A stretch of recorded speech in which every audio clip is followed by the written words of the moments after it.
Dalam mempelajari hubungan antara dua peubah kategorik, biasanya kita menggunakan analisis asosiasi. Pertanyaannya, indikator apa yang bisa kita gunakan untuk mengukur seberapa kuat asosiasi antara kedua peubah tersebut? Salah satu indikator yang sering digunakan adalah odds ratio. Nah, bagaimana cara melakukan perhitungan odds ratio yang tepat dan bagaimana cara melakukan interpretasi untuk nilai odds ratio tersebut? Mari kita simak dulu penjelasan pada video berikut ini. Ukuran asosiasi biasa digunakan untuk mengukur asosiasi antara dua peubah.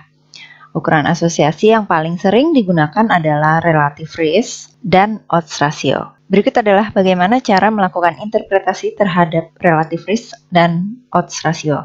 Kalau RR ataupun OR ini bernilai 1, artinya tidak ada asosiasi antara X dan Y. Kalau nilainya lebih dari 1, berarti ada asosiasi yang positif antara X dan Y. Sedangkan jika nilainya kurang dari 1, berarti akan ada asosiasi yang negatif antara X dan Y. Odds ratio ini dapat kita hitung dengan cara membagi odds bahwa suatu hasil akan terjadi dengan adanya kondisi tertentu dengan odds kalau suatu hasil itu akan terjadi tanpa adanya kondisi tertentu.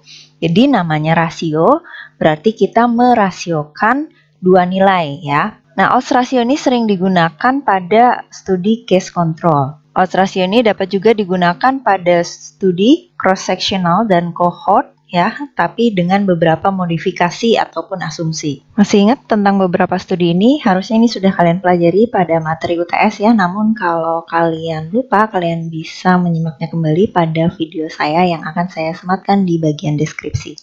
Odds ratio ini merupakan salah satu parameter yang paling penting ya, yang sering digunakan untuk model dari data kategorik. Odds ratio tadi didapatkan dengan merasiokan dua odds ya. Nah, ini odds sukses bisa kita peroleh dari rumus ini ya. V dibagi dengan 1 min V. Odds ini biasa bernilai positif ya, dan nilai odds ini lebih besar dari 1 saat sukses itu lebih dipilih dibandingkan yang gagal. Misalkan kita memiliki nilai odds sebesar 4, berarti kecenderungan untuk sukses itu 4 kali dibandingkan gagal. Oke, sekarang kita lihat bagaimana rasio odds pada tabel 2x2. Di sini saya punya dua peubah, ada peubah A ya, dan peubah B. Oke, ini adalah V1 dan ini 1 min V1 ya. Berarti V1 ini adalah peluang di mana dia memenuhi kondisi A1 dan B1. Odds yang pertama, odds 1 ini kita peroleh dari pembagian antara V1 dengan 1 min V1. Jadi misalkan kita anggap ini adalah kondisi yang sukses ya. Jadi yang menjadi pusat perhatian kita ini biasanya ada di tabel yang kiri atas ya. Lalu odds yang kedua ini kita peroleh dari V2 dibagi dengan 1 min V2. Sehingga untuk menghitung rasio odds kita tinggal merasiokan antara odds 1 dengan odds 2.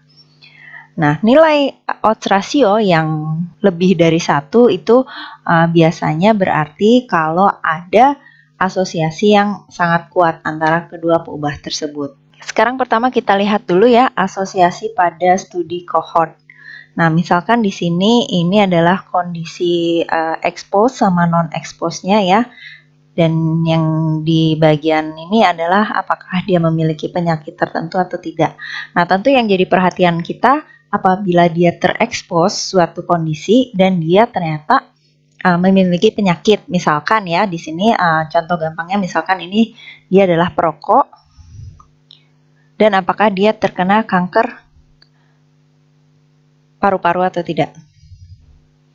Nah, frekuensi yang seorang perokok dan terkena kanker paru-paru ini akan kita taruh di kiri atas ini atau di bagian A ini.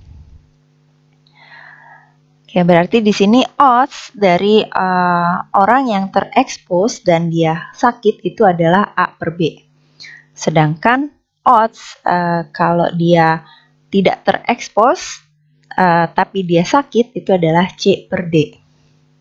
Nah, odds rasio kita peroleh dari rasio dari odds yang sakit pada saat dia terekspos dibagi dengan odds yang sakit juga ya, tapi pada saat dia tidak terekspos. Nah, jadi seperti ini ya, diperoleh odds rasionya adalah A per B dibagi dengan C per D.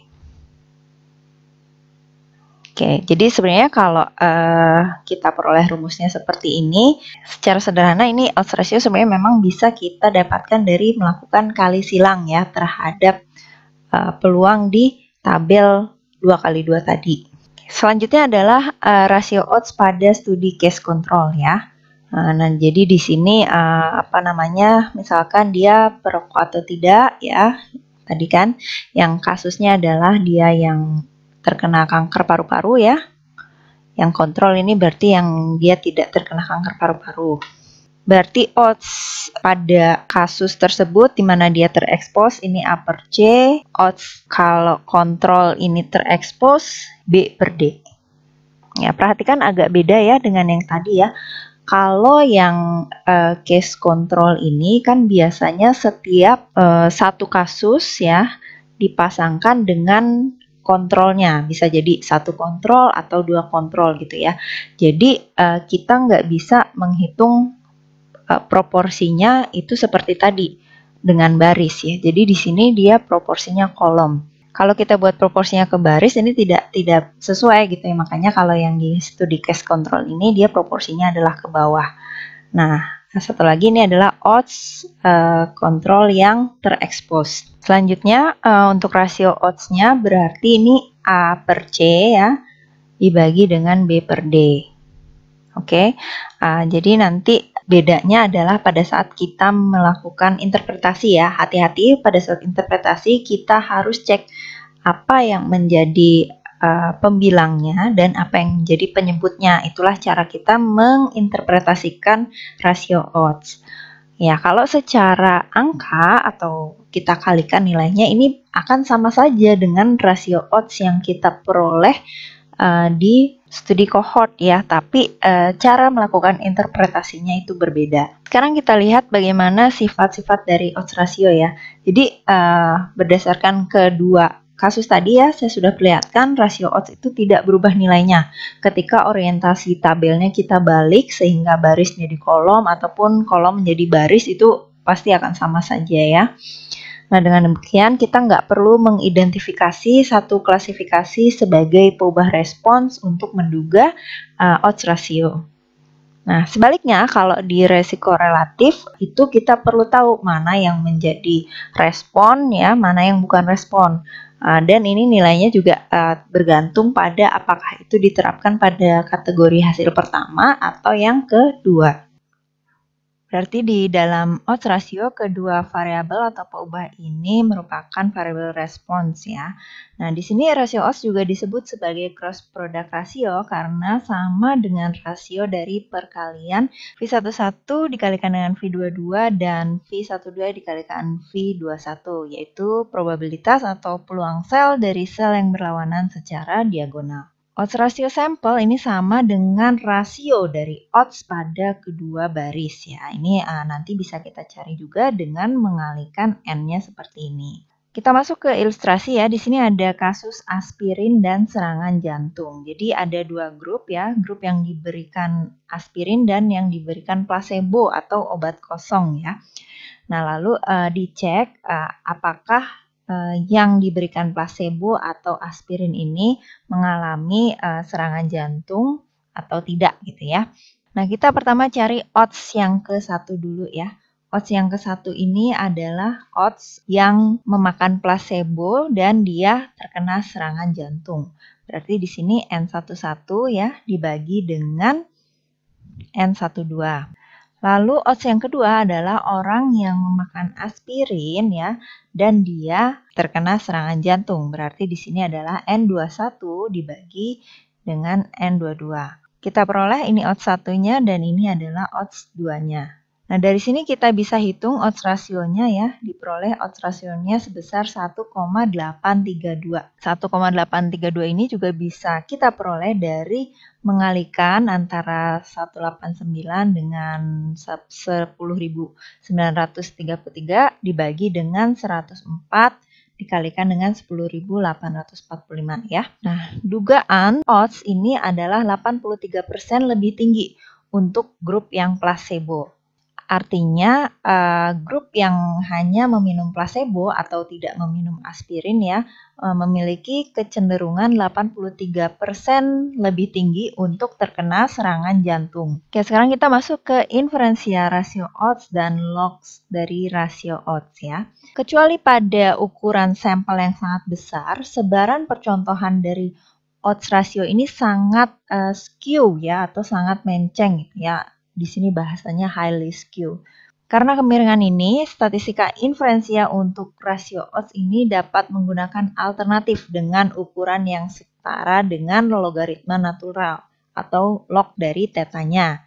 Nah, di mana log dari teta ini sama dengan 0. Nah, ini sebaran asli dari odds rasio ya. Nah, yang di bawah ini setelah ditransformasi dengan log. Berarti di sini teta sama dengan 1, ini setara dengan log teta dari 0. Log dari odds rasio ini simetrik di sekitar nilai 0 ya, tadi kita lihat grafiknya. Artinya jika kita menukar posisi baris dan kolom, ini akan mengubah tandanya.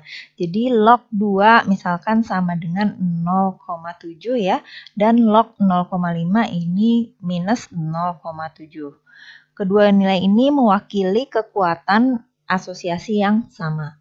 Nilai dari 2 kali log odds rasio ini akan sama dengan odds rasio yang dikuadratkan. Sebaran dari log theta ini atau log odds rasio ini tidak terlalu menceng ya, dia menyerupai bentuk lonceng.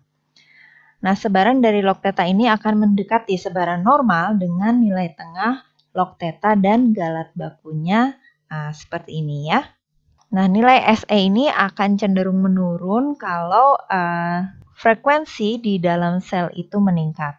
Oke, sekarang kita tadi sudah mempunyai dugaan untuk log odds rasio ya, dan kita juga punya cara menghitung standar error dari log odds rasio. Nah, di sini sekarang kita bisa membuat yang namanya selang kepercayaan untuk log dari theta ini.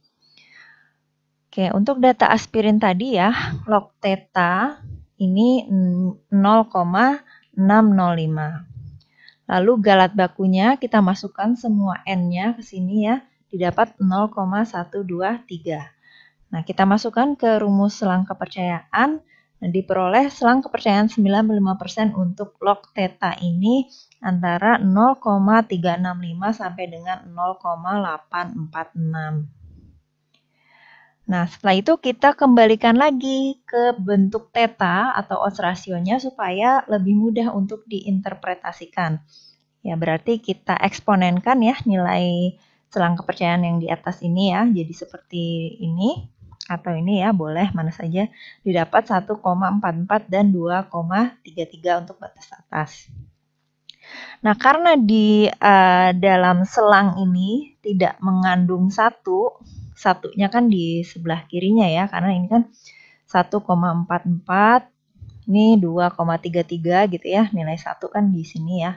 Selang ini tidak mengandung 1, berarti kemungkinan serangan jantung yang terjadi itu berbeda untuk kedua kelompok.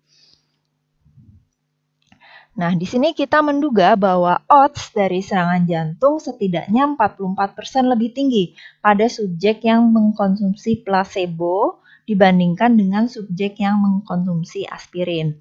Jadi di sini kalau subjeknya itu tidak mengkonsumsi aspirin, dia cenderung akan terkena serangan jantung setidaknya 44% lebih tinggi gitu ya odds-nya dibandingkan yang mengkonsumsi aspirin.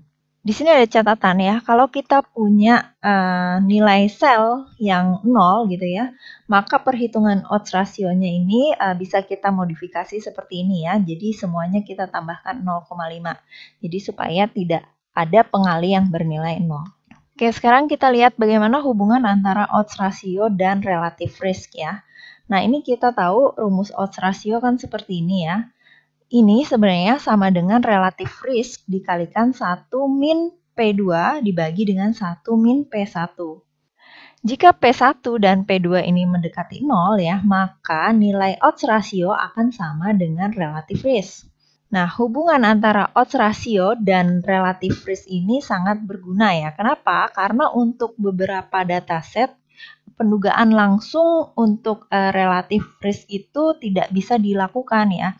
Tapi kita bisa menduga odds rasionya, lalu kita gunakan nih hubungan yang di sini untuk menduga atau mengaproksimasi besaran dari nilai relative risk. Dataset seperti apa yang tidak bisa kita duga relative risk-nya? Contohnya dataset yang di case control ya, biasanya itu kan kita memasangkan satu kasus dengan satu kontrol atau satu kasus dengan dua kontrol ya, otomatis kita nggak bisa nih hitung proporsi yang sakit sama yang tidak sakitnya, karena kan tadi di awal kita sudah menentukan berapa yang mau kita amati. Nah, makanya di sini paling kita hanya bisa menghitung odds rasionya ya, lalu kita aproksimasi dari nilai odds rasio itu supaya kita memperoleh nilai relative risk-nya. Oke, sekarang kita lihat ya rasio odds di studi case control ya. Ini ada 262 wanita yang umurnya kurang dari 69 ya. Mereka merupakan pasien dari 30 coronary care units ya di Northern Italy. Nah, ini memiliki MI akut selama periode 5 tahun ini. Oke, lalu ini kita lihat nanti di tabel 2.4 ini dari buku Agresti ya.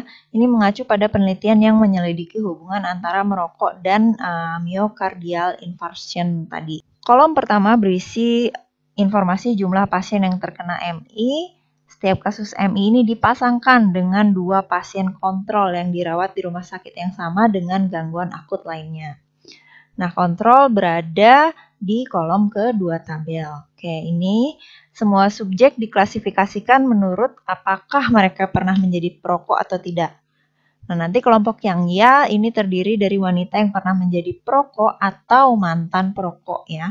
Sedangkan yang tidak itu adalah wanita yang tidak pernah menjadi perokok. Perubahan ini nanti kita sebut sebagai status merokok. Studi yang menggunakan desain retrospektif untuk melihat ke masa lalu ini disebut dengan case control study. Studi semacam ini umum dalam aplikasi yang berhubungan dengan kesehatan, misalkan untuk memastikan sampel yang cukup besar dari subjek yang mempelajari penyakit tersebut. Oke, sekarang kita lihat ya di sini peubah penjelasnya apakah dia pernah merokok atau tidak ya. Peubah responnya tadi apakah dia mengidap MI atau tidak.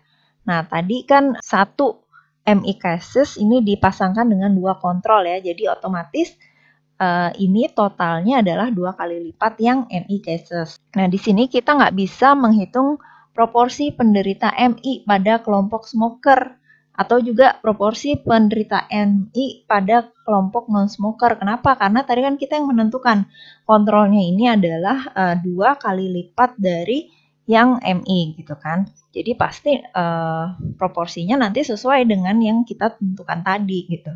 Nah, karena untuk setiap penderita MI tadi kita sudah pasangkan dengan dua kontrol, makanya itu kita nggak bisa menghitung proporsinya.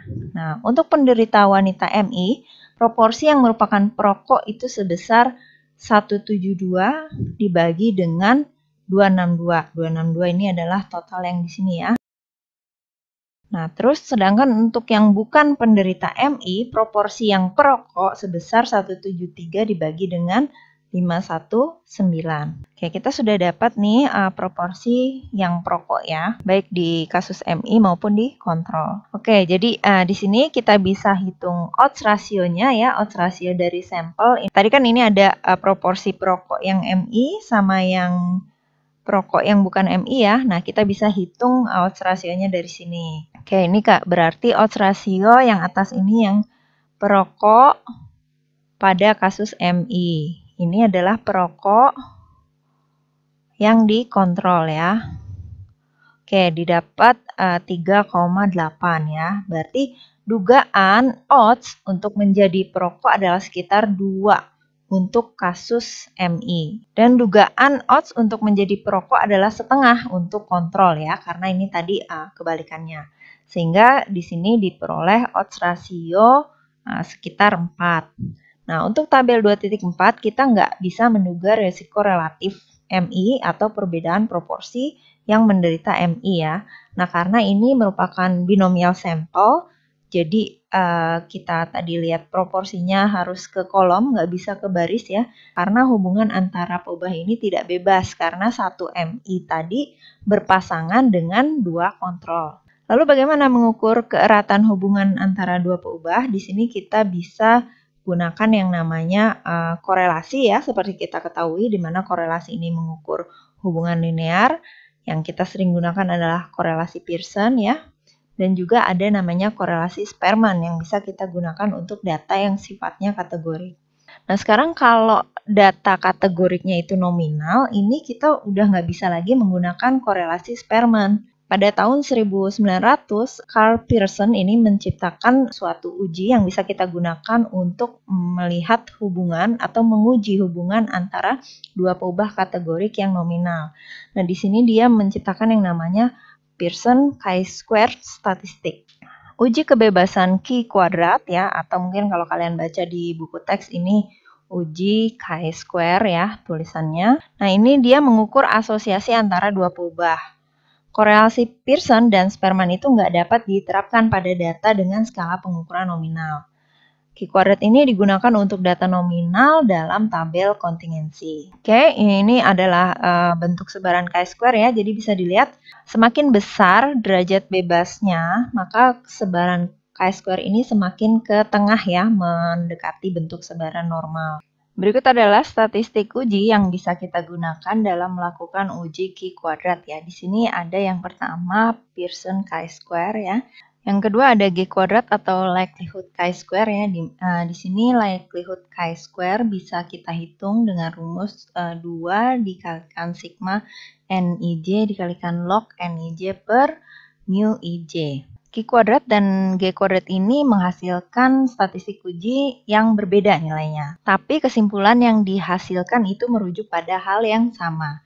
Jadi ketika H0 itu benar dan frekuensi harapannya itu besar, kedua statistik uji tersebut memiliki sebaran chi-square yang sama dan nilainya itu relatif mirip. Untuk masalah konvergensi, di sini konvergensi itu lebih cepat terjadi untuk Q kuadrat dibandingkan dari G kuadrat. Pendekatan dengan G kuadrat ini kurang baik ya kalau ada beberapa frekuensi harapan yang bernilai kurang dari 5. Oke, mungkin sebelumnya pada sesi UTS ya kalian sudah pernah belajar bagaimana cara melakukan uji Q kuadrat. Di sini saya akan ulang sedikit ya.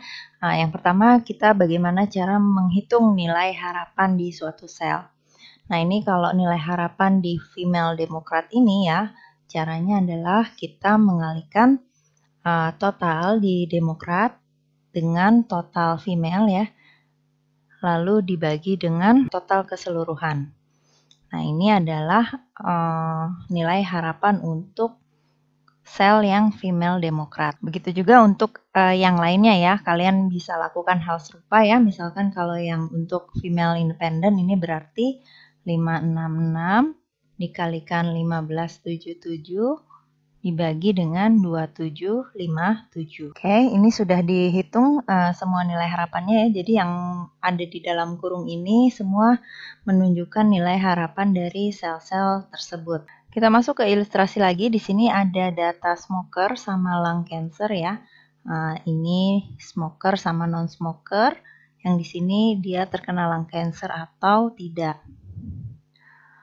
Hipotesisnya tidak ada asosiasi antara kebiasaan merokok dengan penyakit kanker paru-paru.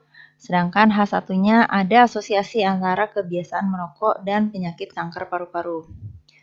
Oke, setelah dihitung nilai rasio odds-nya itu 5. Dan ini kita coba running dengan SAS ya. Ya, sebelum masuk ke SAS, saya akan jelaskan dulu keterangan dari masing-masing sintaksnya ya. Jadi sintaks di SAS-nya akan jadi seperti ini. Yang pertama kita masukkan input untuk datanya dulu ya. Jadi ini data, ini kasih nama data bebas aja ya. Misalnya mau data coba atau data tes atau data apa aja, nama datanya terserah kalian ya. Lalu kita input peubah-peubahnya.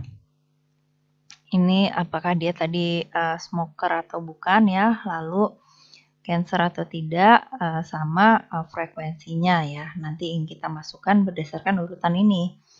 Oke, lalu ini kita tuliskan cards, titik koma, jangan lupa. Nah, ini adalah status smokingnya tadi ya. Dia smoker, yes itu ada 120. Smoker no ada 30. Non-smoker yes ada 40. Non-smoker no ada 50 ya. Oke, setelah itu kita gunakan prosedur procfrag ya.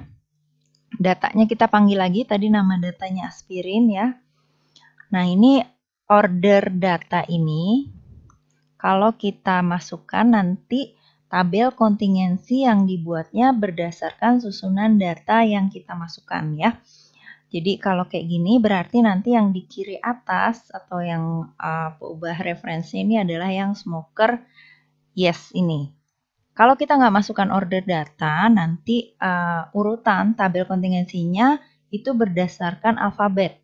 Jadi mungkin yang alfabet duluan adalah yang ini ya, non sama no. Jadi mungkin ini yang akan ditempatkan nanti di kiri atas. Nanti kalian bisa coba-coba ya, kalau mau lihat bagaimana perbedaannya.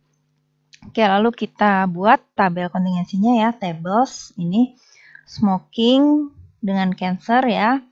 Nah, ini adalah tambahan ya, jadi saya tidak mau masukkan informasi tentang persen di sel, atau persen dari kolom, atau persen dari baris ya, dan saya ingin menambahkan nilai harapannya atau expected value-nya di dalam outputnya nanti. Oke, ini adalah perintah untuk uji exact fissure ya. Uji exact fissure ini nanti kita akan pelajari di materi minggu depan ya, jadi tidak akan saya bahas lebih jauh dulu di sini ya. Nah, ini CSQ berarti kita mau melakukan uji chi-square ya.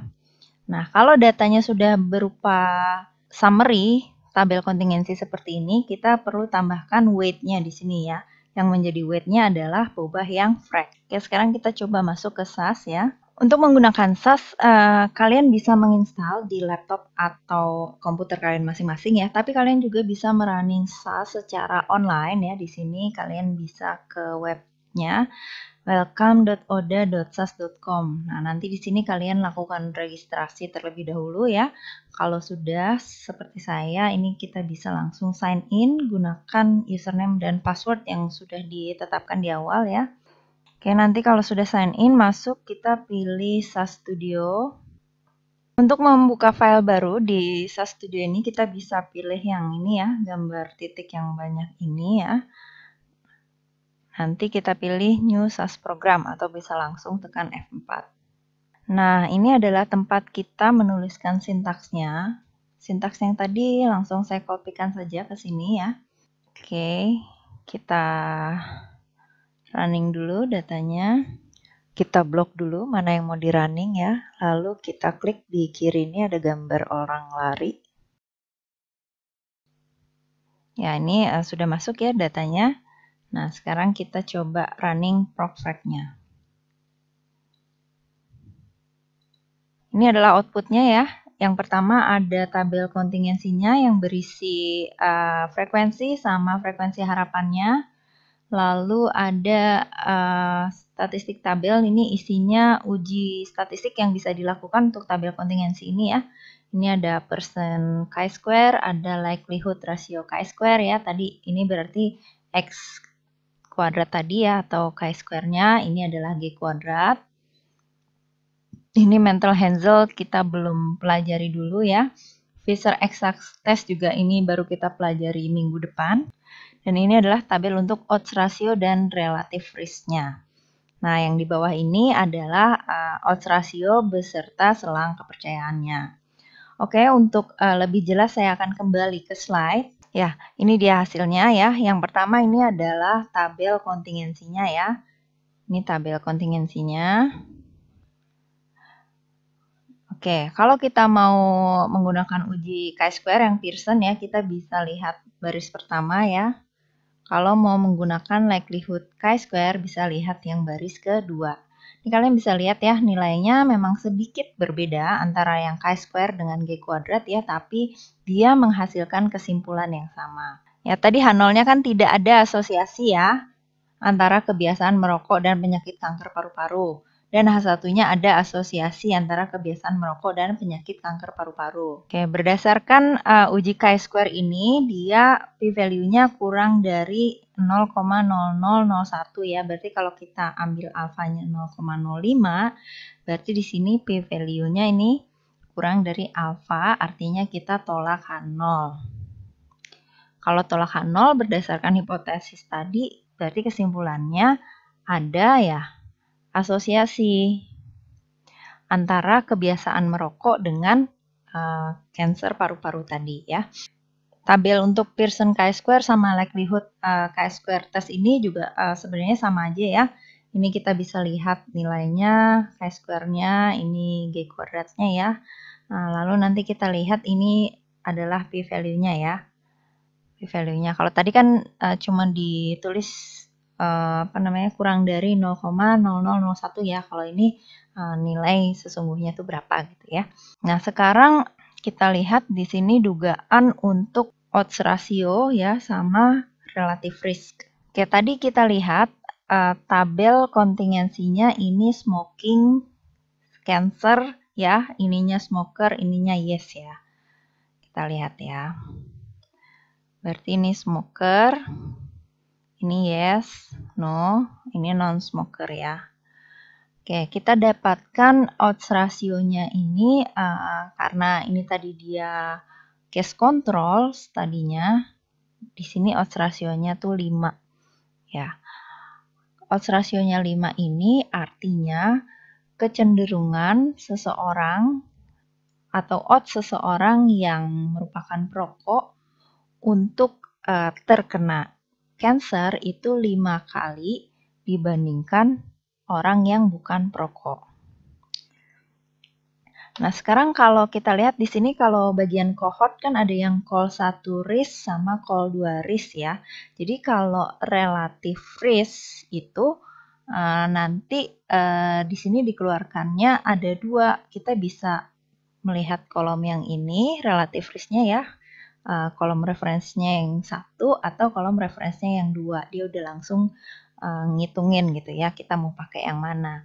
Tapi kalau untuk odds ratio yang case control ya, dia ini menghitungnya untuk yang odds ratio tabel yang kiri atas gitu. Jadi dalam melakukan interpretasi nanti hati-hati, kalian harus lihat juga tabel kontingensi yang terbentuknya itu seperti apa, baru bisa dilakukan interpretasi. Nah, ini yang di bawah ini adalah selang kepercayaan ya untuk odds rasionya. Oke, sekarang kita lihat gimana kalau kita mengubah posisi tabel kontingensi ya. Hasil dari odds rasionya berubah apa enggak ya. Kalau tadi kan di sini yang ya ini tetap ya cancer, ini no. Tapi yang tadi di sininya smoker, ini non-smoker. Nah, ini sekarang saya ubah posisinya, ditukar ya non-smoker yang di atas. Nah, kita lihat di sini odds rasionya itu jadi 0,2. Artinya apa? Kalau 0,2 ini berarti kecenderungan yang non-smoker untuk terkena cancer itu 0,2 kali dibandingkan yang smoker. Ya, secara arti itu sebenarnya sama saja dengan yang kita buat di tabel sebelumnya. Tapi ini kita benar interpretasinya karena kita sudah melihat posisi di tabel kontingensinya. Nah, kalau kita nggak lihat posisi di sini, terus kita langsung interpretasi aja sesuai yang kita interpretasikan biasanya, ini nantinya akan menjadi salah gitu interpretasinya gitu ya. Takutnya tidak sesuai, makanya penting untuk kalian melihat dulu gimana sih posisi dari tabel kontingensinya sebelum melakukan interpretasi terhadap odds ratio. Ini saya ada kasus lain ya, di mana ini ada 4 daya listrik dan 4 level gaji per bulan ya. Ini dicoba runningnya pakai SPSS ya. Kalau kalian mau coba pakai Minitab atau pakai SAS juga kemungkinan hasilnya sama. Di sini ada warning ya. 12 sel atau 75% punya nilai harapan kurang dari 5 ya. Padahal kita tahu dari materi waktu UTS ya, mungkin sudah disampaikan kalau kita mau melakukan uji chi-square itu maksimal ya 20% sel yang boleh nilai harapannya itu kurang dari 5. Nah, sedangkan di sini kan udah 75% ya, berarti sudah melebihi batas maksimal ya. Nah, ini ada dua solusi yang bisa kita gunakan. Yang pertama adalah menggabungkan kategorinya ya, seperti ini. Oke, daya listriknya kita gabung nih jadi 2-2. Nah, tadinya kan ini terpisah ya. Terus udah gitu penghasilannya juga kita gabung ya. Nah, jadi ini jadi satu kategori. Nah, ini jadi satu kategori. Ini satu kategori ya. Yang ini juga jadi satu kategori. Jadi kita cuma punya 4 kategori. Nah, kalau dari sini kemungkinan yang nilai harapannya kurang dari 5 itu tidak melebihi dari aturan yang ditetapkan. Tadi kita sudah melihat salah satu solusi bagaimana jika kita memiliki tabel kontingensi dengan kategori yang terlalu banyak, yaitu kita bisa mempersempit kategorinya menjadi lebih sedikit sehingga dapat memenuhi asumsi untuk melakukan uji chi-square. Pada pertemuan minggu depan kita akan mempelajari bagaimana cara mengatasi permasalahan ini dengan melakukan uji exact fissure atau uji pasti fissure. Jadi jangan lupa untuk menyimak video penjelasan minggu depan mengenai uji exact fissure. Terima kasih.